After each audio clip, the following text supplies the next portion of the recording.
শিক্ষকসকলক স্কুলত প্ৰেজেণ্ট মানে ইন আৰু আউট শিক্ষা সেতুত যি পৰ্টেল আৰম্ভ হ'ব 1 তাৰিখৰ পৰা 1 এপ্ৰিলৰ পৰা কামিং আৰু আউটগোয়িং অৰ্থাৎ ৰাতিপুৱা 9টাৰ আগতে স্কুলত উপস্থিত হৈ পেলাই শিক্ষা সেতুত ফটো আপলোড কৰিব লাগিব আৰু ইভিনিং 3টা বজাত আকৌ আপলোড দি পেলাই স্কুলৰ পৰা যাব লাগিব 1 তাৰিখৰ পৰা আৰম্ভ হ'ব যিয়ে নহওক ইতিমধ্যে শিক্ষা সেতুত বহুত টিচাৰে আপলোড দিয়া নাই বিশেষকৈ বঙাইগাঁও ডিষ্ট্ৰিক্টৰ বৈতিয়ামাৰী ব্লকৰ 37 শিক্ষকে বিগত 4 সপ্তাহ ধৰি শিক্ষা সেতুত ফটো আপলোড নিদিয়াৰ বাবে শিক্ষা বিষয়ৰ পৰা জাননী আহিছে subject regarding justification of teachers absentee in your institution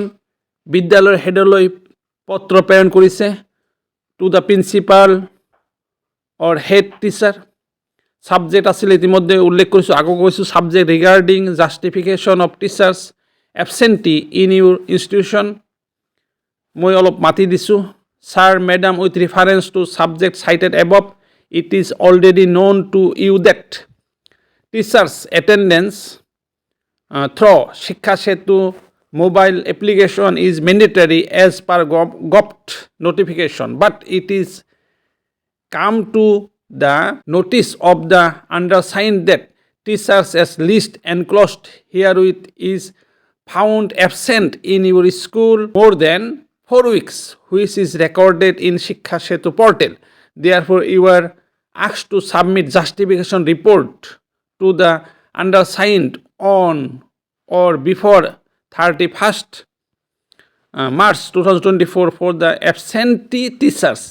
আমাৰ নিশ্চয় স্ক্ৰীনত দেখি আছে মই স্কুলৰ নাম আৰু বিদ্যালয়ৰ মাতিব খোজা নাই লাজ দিব খোজা নাই যিয়ে নহওক এইটো কাম ডাউন আৰম্ভ হৈছে আৰু এপ্ৰিলৰ পৰা জোৰদাৰ আৰম্ভ হ'ব সেয়ে শিক্ষকসকলে যাতে চিনচিয়াৰ হৈ থাকে নহয়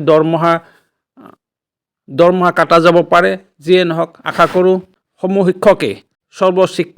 শিক্ষা সেতুৰ যি পৰ্টেলত যি জাননী দিছে সেই হিচাপে